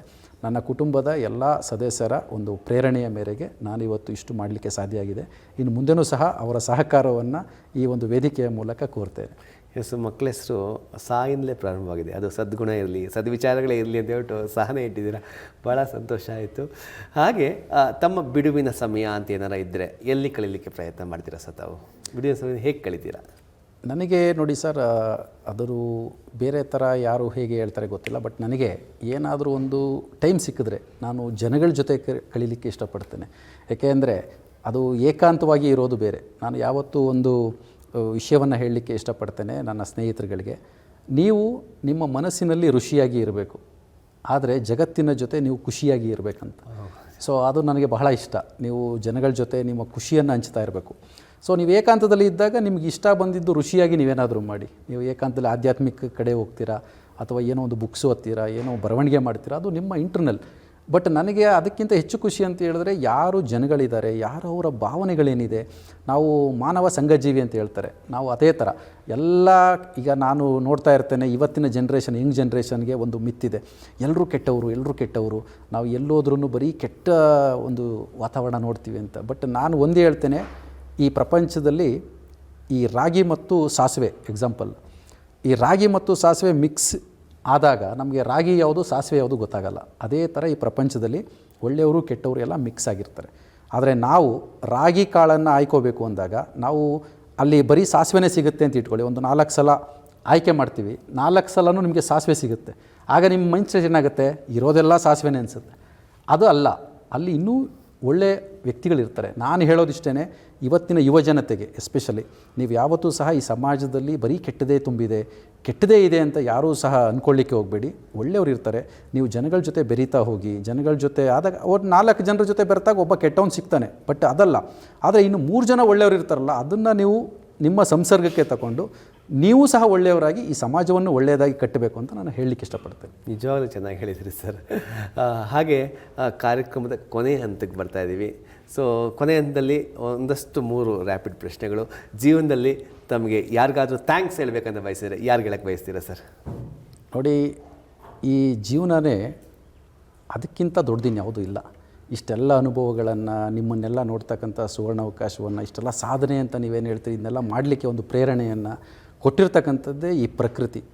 ನನ್ನ ಪ್ರಕಾರ ಒಬ್ಬ ಹಳ್ಳಿಲಿ ಇರ್ತಕ್ಕಂಥ ಒಬ್ಬ ಹಳ್ಳಿ ಹುಡುಗ ಇವತ್ತು ಮೈಸೂರು ಜಿಲ್ಲೆಗೆ ಅಪರ ಜಿಲ್ಲಾಧಿಕಾರಿಯಾಗಿ ಇವತ್ತು ದೂರದರ್ಶನಲ್ಲಿ ಇಂಟರ್ವ್ಯೂ ಕೊಡಲಿಕ್ಕೆ ಬಂದಿದ್ದೀನಿ ಅಂದರೆ ಒಂದು ಪ್ರಕೃತಿ ನ್ಯಾಯ ಅಂತ ಇಲ್ಲಿ ನಡೀತಾ ಇದೆ. ಈ ಒಂದು ಇಡೀ ಬ್ರಹ್ಮಾಂಡದಲ್ಲಿ ಪ್ರಕೃತಿ ನ್ಯಾಯ ಅದು ಯಾವತ್ತೂ ಸಹ ಒಳ್ಳೆಯವ್ರನ್ನ ಕೆಳಗಡೆಗೆ ಬಿಡಲ್ಲ ಮತ್ತು ದುಷ್ಟರನ್ನ ಶಿಕ್ಷಣೆ ಮಾಡದೆ ಬಿಡಲ್ಲ. ಸೊ ಅದರಿಂದ ನಾನು ಥ್ಯಾಂಕ್ಸ್ ಹೇಳೋದು ಏನೇ ಇದ್ರೂ ಈ ಪ್ರಕೃತಿ ನ್ಯಾಯ ಇದೆಯಲ್ಲ, ಅದಕ್ಕೆ ಥ್ಯಾಂಕ್ಸ್ ಹೇಳ್ತೇನೆ. ಯಾಕೆಂದರೆ ಅದೊಂದಕ್ಕೆ ಮಾತ್ರ ಈ ಜಗತ್ತಲ್ಲಿ ಏನು ಸತ್ಯ ಇದೆ ಅಂತ ಗೊತ್ತಿರುತ್ತೆ. ಈ ಜಗತ್ತಲ್ಲಿ ಯಾರನ್ನು ಮೇಲಕ್ಕೆ ತೊಗೊಂಡೋಗ್ಬೇಕು, ಯಾರನ್ನು ಕೆಳಗಡೆ ಇಳಿಸ್ಬೇಕಂತ ಪ್ರಕೃತಿ ನ್ಯಾಯಕ್ಕೆ ಒಂದಕ್ಕೆ ಬಿಟ್ಟರೆ ಇನ್ಯಾರಿಗೂ ಸಹ ಗೊತ್ತಿಲ್ಲ. ಅದನ್ನೇ ಎಲ್ಲರೂ ದೇವರು ಅಂತ ಹೇಳ್ತಾರೆ. ಸೊ ಆ ಪ್ರಕೃತಿ ನ್ಯಾಯಕ್ಕೆ ನಾನು ಥ್ಯಾಂಕ್ಸ್ ಹೇಳಲಿಕ್ಕೆ ಇಷ್ಟಪಡ್ತೇನೆ. ಎಸ್, ಜೀವನದಲ್ಲಿ ಯಾರು ಕ್ಷಮೆ ಕೇಳಬೇಕು, ಕೇಳಿಲ್ಲ, ಸಾರಿ ಕೇಳಬೇಕಂದ್ರೆ ಯಾರು ಕೇಳಕ್ಕೆ ಬಯಸ್ತೀರಾ? ನಾನು ಯೂಶ್ವಲಿ ಕ್ಷಮೆ ಅಂತ ಕೇಳ್ತಕ್ಕಂಥ ಯಾವುದೇ ಅತಿ ಗೌರವವಾದಂಥ ತಪ್ಪುಗಳಾಗಲಿ ಅಥವಾ ಏನೂ ಮಾಡಿಲ್ಲ. ಆದರೂ ಸಹ ನನ್ನ ಇಷ್ಟು ವರ್ಷದ ಒಂದು ಜೀವನದಲ್ಲಿ ನನ್ನಿಂದ ಗೊತ್ತೋ ಗೊತ್ತಿಲ್ಲದೆ ಯಾರಿಗಾದ್ರೂ ಮನಸ್ಸಿಗೆ ಹರ್ಟ್ ಆಗಿದ್ದರೆ ನಾನು ಅವ್ರಿಗೆ ಅದರಲ್ಲಿ ಸಾರಿ ಕೇಳೋದ್ರಲ್ಲಿ ಏನು ದೊಡ್ಡ ವಿಷಯ ಇಲ್ಲ, ನಾನು ಸಾರಿಯನ್ನು ಕೇಳ್ತೀನಿ. ಎಸ್, ಆಗ ಒಂದು ಜೀವನದಲ್ಲಿ ಕಂಫೆಷನ್ ಇದುವರೆಗೂ ಹೇಳ್ಕೊಳಕ್ಕಾಗಿಲ್ಲ ಎಲ್ಲೂ ಕೂಡ, ಇಲ್ಲಿ ಹೇಳ್ಕೊಬೋದಂದರೆ ಯಾರು ಕಂಫೆಷನ್, ಯಾವ ವಿಷಯದ ಬಗ್ಗೆ ಕಂಫೆಷನ್? ಡೆಫಿನೆಟ್ಲಿ ನಾನು ಹೇಳ್ತೇನೆ, ನನ್ನ ಜೀವನ ಒಂದು ತೆರೆದ ಪುಸ್ತಕ. ನಾನು ಯಾವತ್ತೂ ಸಹ ನನ್ನ ಯಂಗ್ಸ್ಟರ್ಗಳಿಗೆ ಹೇಳೋದಿಷ್ಟೇ, ಯಾವತ್ತೂ ಪ್ರಾಮಾಣಿಕತೆಯಿಂದ ಜೀವನ ಮಾಡಿ. ನಿಮ್ಮ ಮನಸ್ಸನ್ನು ಪರಿಶುದ್ಧವಾಗಿ ಇಟ್ಕೊಂಡ್ರೆ ನೀವು ಯಾವ ಕನ್ಫೆಷನ್ ಮಾಡ್ತಕ್ಕಂಥ ಅವಶ್ಯಕತೆ ಇರಲ್ಲ. ನಾನು ಒಂದರನ್ನು ನಂಬಿದ್ದೇನೆ, ಈ ಜಗತ್ತು, ಈ ಪ್ರಕೃತಿ ನಿಮಗೆ ಕೇಳಿದ್ದನ್ನೆಲ್ಲ ಕೊಡುತ್ತೆ. ಇದು ಒಂದು ಗಣಿ. ಈ ಗಣಿನಲ್ಲಿ ನೀವೇನು ಕೇಳ್ತೀರ ಎಲ್ಲ ನಿಮಗೆ ಸಿಗುತ್ತೆ. ಆದರೆ ಯಾವಾಗ ಅಂದರೆ ನಿಮ್ಮ ಮನಸ್ಸು ಪರಿಶುದ್ಧತೆಯಿಂದ ಕೂಡಿದಾಗ. ನಿಮ್ಮ ಮನಸ್ಸು ಎಷ್ಟು ಪ್ರಾಮಾಣಿಕತೆಯಿಂದ ಇರುತ್ತೆ, ಎಷ್ಟು ಪರಿಶುದ್ಧತೆಯಿಂದ ಇರುತ್ತೆ, ಅಷ್ಟು ನಿರ್ಮಲವಾಗಿ ಇದ್ದಾಗ ಅಲ್ಲಿ ನಿಮ್ಮ ಮುಖ ನಿಮಗೆ ರಿಫ್ಲೆಕ್ಟ್ ಆಗಿ ಕಾಣುತ್ತೆ. ಸೊ ಎಲ್ಲಿ ನಿಮ್ಮ ಮನಸ್ಸಿನಲ್ಲಿ ನಿಮ್ಮ ತನ ನಿಮಗೆ ರಿಫ್ಲೆಕ್ಟ್ ಆಗುತ್ತೋ ನೇಚರ್ ನಿಮಗೆ ಒಂದು ಒಳ್ಳೆಯ ರೀತಿಯಲ್ಲಿ ಮೇಲೆ ಬರಲಿಕ್ಕೆ ದಾರಿ ಮಾಡಿಕೊಡುತ್ತೆ. ಸೊ ಇವತ್ತು ಈ ವೇದಿಕೆಯ ಮೂಲಕ ನಾನು ದೂರದರ್ಶನ ಮೂಲಕ ಎಲ್ಲ ಸ್ನೇಹಿತರಿಗೆ ಮತ್ತು ಯುವ ಜನತೆಗೆ, ಎಸ್ಪೆಷಲಿ ನನಗಿಂತ ಚಿಕ್ಕವರು ಯಾರಿದ್ದಾರೆ ಅವ್ರಿಗೆ ಒಂದೇ ಒಂದು ಮಾತು ಹೇಳ್ತಾರೆ, ನೀವು ಪ್ರಾಮಾಣಿಕರಾಗಿರಿ, ಸತ್ಯವಂತರಾಗಿರಿ. ನೀವು ಯಾವುದೇ ಕಾರಣಕ್ಕೂ ಕೆಳಗಡೆ ಬೀಳ್ತಕ್ಕಂಥ ಅವಕಾಶನೇ ಇಲ್ಲ. ಈ ಪ್ರಕೃತಿ ನಿಮ್ಮನ್ನು ಮೇಲಕ್ಕೆ ಕರ್ಕೊಂಡು ಬರುತ್ತೆ ಅಂತ ಹೇಳ್ತಾ, ತಾವೆಲ್ಲರೂ ಸಹ ಮನಸ್ಸಿನಲ್ಲಿ ಪರಿಶುದ್ಧರಾಗಿರಿ, ಈ ಸಮಾಜಕ್ಕೆ ಒಳ್ಳೇದು ಮಾಡಿ, ಒಳ್ಳೆಯ ವಿಚಾರಧಾರೆಗಳನ್ನ ಇಟ್ಕೊಳ್ಳಿ. ಇಷ್ಟನ್ನು ಮಾತ್ರ ಹೇಳಬಲ್ಲೆ. ಇವತ್ತಿನ ಸಂದರ್ಶನವನ್ನು ಒಂದು ಕನ್ನಡದ ವಿಶೇಷ ಗೀತೆಯೊಂದಿಗೆ ಅಥವಾ ವಿಶೇಷ ಸಾಲುಗಳೊಂದಿಗೆ ಅಂತ್ಯ ಮಾಡುವುದಾ? ಸದಾ ಬೆಳಗುತ್ತಿರಲಿ ತಾಯೇ ನಿನ್ನ ಪಾದ ಕಮಲಗಳಡಿ, ಗೌರವದ ಕೋಟಿ ಹಣತೆ, ಕನ್ನಡ ಭುವನೇಶ್ವರಿ, ಕನ್ನಡ ಭುವನೇಶ್ವರಿ, ಕನ್ನಡ ಭುವನೇಶ್ವರಿ. ಮುಳುಗೇಳಲಿ ಸಾವಿರ ನಕ್ಷತ್ರಮಣಿ ದೀಪ್ತಿಗಳು, ಮುಳುಗೇಳಲಿ ಸಾವಿರ ನಕ್ಷತ್ರಮಣಿ ದೀಪ್ತಿಗಳು, ನಿನ್ನ ಕಣ್ಣ ಕಾಂತಿಯ ಹಾಲ್ಜೇನ ಕಡಲಲ್ಲಿ, ನಿನ್ನ ಕಣ್ಣ ಕಾಂತಿಯ ಹಾಲ್ಜೇನ ಕಡಲಲ್ಲಿ. ಹಿಂದೆ ಕರಗಿ ಹೋಗಲಿ ಬವಣೆಯ ಹಿಮಾಲಯಗಳು, ತಾಯೆ ನಿನ್ನ ಕರುಣಾ ದೃಷ್ಟಿ ಬೀರಲಿ, ತಾಯೆ ನಿನ್ನ ಕರುಣಾ ದೃಷ್ಟಿ ಬೀರಲಿ. ಕೋಟಿ ಕೋಟಿ ಹೃದಯದಲ್ಲಿ ಕನ್ನಡ ಮೊಳೆಯಲಿ, ಮಡುಗಟ್ಟಿದ ಅಳುವು ಕರಗಿ ನಗು ಅರಳಲಿ. ಜನಮನದ ಮಾತೃಭಾಷೆ ಜಗದಗಲ ಬೆಳೆಯಲಿ, ಮಕ್ಕಳೆಲ್ಲರೆದೆಯ ಮನೆಗೆ ತಾಯಿ ಮರಳಲಿ. ಕನ್ನಡ ತಾಯಿ ನೆಲದ ಗಿರಿಗಳೆಲ್ಲ ಹೊನ್ನಾಗಲಿ, ಅನ್ನದ ಕ್ಷಯದ ಬೀಡು ನಮ್ಮದಾಗಲಿ. ಉತ್ತುಂಗದ ಸಿಂಹಾಸನದಲ್ಲಿ ತಾಯಿ ಕೂರಲಿ, ತನ್ನ ಮಕ್ಕಳೆದೆಯ ಮನದಿ ತಾಯಿ ಮೆರೆಯಲಿ. ನಮ್ಮ ತಾಯಿ ನೆಲದ ಮಕ್ಕಳೆಲ್ಲ ಒಂದುಗೂಡಲಿ, ತಮ್ಮ ತಾಯ ಹೆಸರ ತಮ್ಮ ಮನದಿ ಕೆತ್ತಲಿ. ಮೊಳೆಯಲಿ ಬೆಳೆಯಲಿ ಅರಳಲಿ, ಕನ್ನಡವು ತಲೆ ಎತ್ತಿ ನಿಲ್ಲಲಿ, ಕನ್ನಡಿಗ ಹೆಮ್ಮೆಯಿಂದ ಬಾಳಲಿ. ಕನ್ನಡವು ತಲೆ ಎತ್ತಿ ನಿಲ್ಲಲಿ, ಕನ್ನಡಿಗ ಹೆಮ್ಮೆಯಿಂದ ಬಾಳಲಿ. ಧನ್ಯವಾದಗಳು ಸರ್. ನಿಜಕ್ಕೂ ಕೂಡ ಆ ತಾಯಿ ಭುವನೇಶ್ವರಿ, ತಾಯಿ ಚಾಮುಂಡೇಶ್ವರಿ ತಮಗೆ ಇನ್ನೂ ಒಳಿತು ಮಾಡಲಿ ಅಂತ ಹೇಳ್ತಾ ಕಾರ್ಯಕ್ರಮದಲ್ಲಿ ಭಾಗವಹಿಸಿದ್ದಕ್ಕೆ ದೂರದರ್ಶನ ಚಂದನ ವಾಹಿನಿ ಪರವಾಗಿ ತಮಗೆ ಅನಂತ ವಂದನೆಗಳು. ಧನ್ಯವಾದಗಳು. Thank you.